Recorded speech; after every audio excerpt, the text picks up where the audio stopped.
ये चेहरा देख रहे हो? भाई लोग, अगर आईपीएल 2025 के प्लेऑफ में सबसे ज्यादा खुश कोई प्लेयर है ना, तो वो है मोहम्मद सिराज। मैं ये इसलिए कह रहा हूं क्योंकि मोहम्मद सिराज ने यहाँ पे ऐसी बात कही है जो कोई भी फैंस एक्सपेक्ट कर नहीं रहा था। देखो, सबसे पहले तो इन्होंने शुभमन गिल की कैप्टेंसी को लेकर तारीफ की है। दूसरी चीजें, इनको बहुत ज्यादा प्राउड फील है अपने बॉलर्स पे, प्लस साई सुदर्शन जैसे टॉप ऑर्डर प्लेयर पे, जो ओपनर बैट्समैन है। एंड कह सकते हो, इनके अलावा भाई ये जो है ना, एक और चीज को लेके खुश है। पता है वो चीज क्या है? वो चीज है भाई, आरसीबी भी जो है 2025 में क्वालिफाई हो गई है प्लेऑफ में। और इनका आरसीबी को लेके क्या कहना है, वो मैं आपको बताता हूं। लेकिन उनसे पहले इन्होंने शुभमन गिल को लेके क्या कहा है, और साई सुदर्शन को लेके क्या कहा, और बॉलिंग को लेके क्या कहा, और अगर आरसीबी के अगेंस्ट मैच पड़ा तो उनको लेके क्या कहा है, सब बारे में बात करते हैं। भाई लोग देखो, सबसे पहले तो ये आज कह सकते हो ठीक ठाक बॉलिंग करा।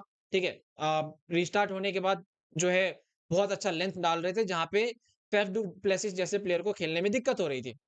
तो बॉलिंग को लेके मोहम्मद सिराज कहते हैं कि देखो, उतना ज्यादा कुछ कंसर्निंग चीजें है नहीं कि प्लेऑफ में गुजरात को एक्स्ट्रा ऑर्डिनरी बॉलर चाहिए। भाई एक मानते हैं कि जितने बॉलर है वो बहुत ज्यादा कैपेबल है आईपीएल के फाइनल में पहुंचने के लिए। अच्छा, उसके अलावा ये जो है गिल को लेके बड़ा तारीफ करते हैं। मैं आरसीबी वाले स्टेटमेंट पे भी आता हूँ। इन्होंने जो आरसीबी को लेके क्या कहा है कि अगर आरसीबी के साथ मैच पड़ा तो क्या होगा। ये जो है कहते हैं, देखो शुभमन गिल जो है वो आने वाला इंडिया का फ्यूचर कैप्टन है। एंड जो क्वालिटी ये देखते हैं ना, वो क्वालिटी कहीं ना कहीं इनको लगता है कि भाई वो विराट भाई के साथ में मैच होती है, शुभमन गिल की क्वालिटी। मैं ये इसलिए ये कहा क्योंकि इनको लगता है कि जिस तरीके से विराट कोहली एनर्जेटिक रहते थे फील्ड पे, और रहते हैं अभी भी आईपीएल में, इनको लगता है कि शुभमन गिल कुछ उस तरीके से ही जो है वो अपने आप को पोर्ट्रे कर रहे हैं। एंड वो चीजें उनमें दिखती है फील्ड के ऊपर।